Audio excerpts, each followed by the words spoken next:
20 मई 2025 की सुबह सूरज की लंबी परछाई पड़ रही थी। परवेज मसीह के लिए ये किसी भी आम दिन की तरह ही शुरू हुआ।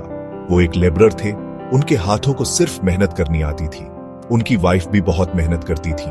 उनकी सबसे बड़ी दौलत उनकी बेटी थी। वो सिर्फ 15 साल की थी। परवेज और उनकी वाइफ जाने की तैयारी कर रहे थे। घड़ी में सुबह के 7 बजे थे। उनकी बेटी घर पर ही रही। मां पहले 10 बजे वापस आई। घर शांत था। उन्होंने अपनी बेटी का नाम पुकारा, कोई रिप्लाई नहीं। उन्होंने छोटे कमरों में ढूंढा। हर खाली जगह उसकी गैर मौजूदगी चीख चीख कर बता रही थी। पैनिक ने उन्हें जकड़ लिया। लड़की जा चुकी थी, अपने घर की महफूज जगह से गायब हो गई थी। कोई नोट नहीं, कोई स्ट्रगल का निशान नहीं, बस एक अजीब सी खामोशी। उसकी स्कूल की किताबें मेज पर रखी थी। ऐसा लगा जैसे वो हवा में गायब हो गई हो। एक 15 साल की क्रिश्चियन लड़की, अनजान दुनिया ने उसे निगल लिया था।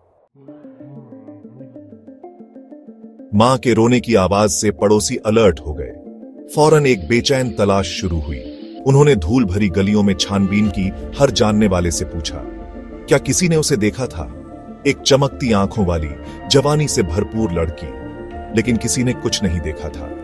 परवेज घर की तरफ भागे। उनका दिल किसी अनहोनी के डर से भारी था। उनकी वाइफ का आंसुओं से भरा चेहरा उनके सबसे बुरे डर को सच साबित कर रहा था। उन्होंने एक एक करके रिश्तेदारों से कांटेक्ट किया। हर कॉल खबर के लिए एक बेचैन गुजारिश थी। घंटे सदियों जैसे लगने लगे। ये उम्मीद कि वो बस कहीं भटक गई होगी कम होने लगी। बस एक ही रास्ता बचा था, उन्हें पुलिस के पास जाना था। परवेज ने कांपती हुई आवाज में उसके मिसिंग होने की रिपोर्ट लिखवाई। उन्हें शक था किडनैपिंग का, रेप के इरादे से। पुलिस ने सुना, नोट्स लिए और एक FIR रजिस्टर की। ऑफिशियल मशीनरी हरकत में आ चुकी थी। 10 दिन धीरे धीरे गुजर गए। परवेज और उनके परिवार के लिए कभी न खत्म होने वाली तकलीफ के 10 दिन। हर सुबह उनकी बेटी की कोई खबर नहीं लाती थी। हर शाम और गहरी मायूसी लेकर आती थी। कोई अरेस्ट्स नहीं हुए थे, कोई खास प्रोग्रेस नहीं हुआ था। पुलिस की खामोशी बहरा कर देने वाली थी। एक जवान जिंदगी मिसिंग थी। क्या किसी को सच में इतनी परवाह थी कि उसे ढूंढा जाए? फिर डिजिटल दुनिया से एक आवाज उठी। मिस्टर सलीम इकबाल, एक फिक्रमंद शहरी, ने फेसबुक का सहारा लिया। उन्होंने परिवार की इस मुश्किल को दुनिया के साथ शेयर किया। उनकी पोस्ट मायूसी की एक सच्ची चीख थी। उन्होंने 15 साल की क्रिश्चियन लड़की की बात की। अबडक्टेड, उन्हें शक था 4 आदमियों ने किया था, शायद फोर्स्ड कन्वर्जन के लिए, जो माइनॉरिटी कम्युनिटीज पर एक भयानक साया है। उन्होंने वजीराबाद पुलिस को क्रिटिसाइज किया। उन्होंने उनकी तरफ से दिखाई गई इनएफिशिएंसी की तरफ इशारा किया। लड़की को रिकवर करने में उनकी नाकामी, किसी भी सस्पेक्ट को पकड़ने में उनकी नाकामी। उनके स्टेटमेंट्स एक दर्दनाक सच्चाई की गूंज थे।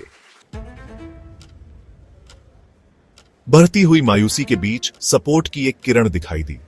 द एज फाउंडेशन, एक ऑर्गेनाइजेशन जो ह्यूमन राइट्स के लिए डेडिकेटेड है, को इस केस के बारे में पता चला। उन्होंने फौरन FIR की एक कॉपी हासिल की।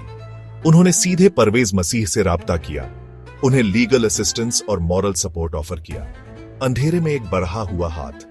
परवेज, जो दुख और डर में डूबे हुए थे, उन तक पहुंचना मुश्किल था। द एज फाउंडेशन टीम ने उन्हें कॉल किया। अगले दिन उन्होंने उनके फॉलो अप कॉल्स का जवाब नहीं दिया।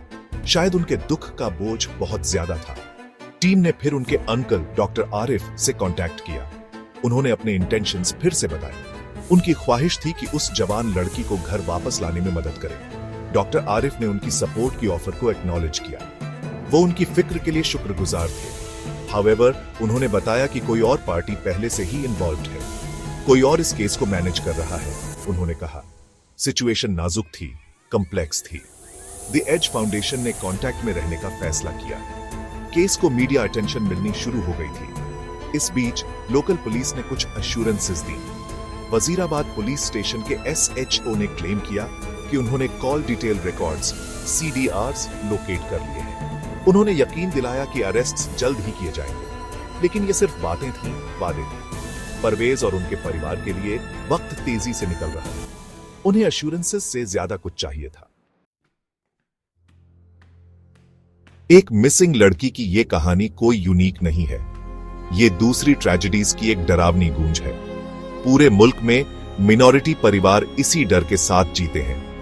अपनी बेटियों के छिन जाने का डर। जेसिका इकबाल केस कुछ ही दिन पहले लाहौर में एक 16 साल की कैथोलिक लड़की कस्टडी एक जज ने उसके मुस्लिम अगवाकार को सौंप दी।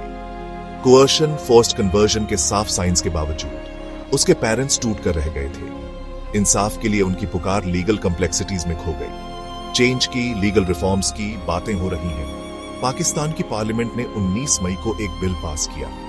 परवेज की बेटी के गायब होने से ठीक एक दिन पहले बिल ने लीगल मैरिज एज 18 साल कर दी, लेकिन सिर्फ इस्लामाबाद के फेडरल कैपिटल टेरिटरी में। ऐसा ही एक बिल पंजाब असेंबली में अभी भी पेंडिंग है, जहां परवेज का परिवार रहता है, जहां से उसकी बेटी को ले जाया गया। ऐसे लॉज मुस्तकबिल के लिए उम्मीद की एक किरण तो देते हैं, लेकिन आज के विक्टिम्स के लिए इनसे कोई खास तसल्ली नहीं मिलती।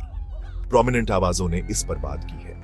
मरियम नवाज, एक लीडिंग पॉलिटिकल फिगर, ने एक स्टेटमेंट दिया। उन्होंने जोर दिया कि औरतें और मिनॉरिटीज एक रेड लाइन है, उनकी हिफाजत सबसे अहम है।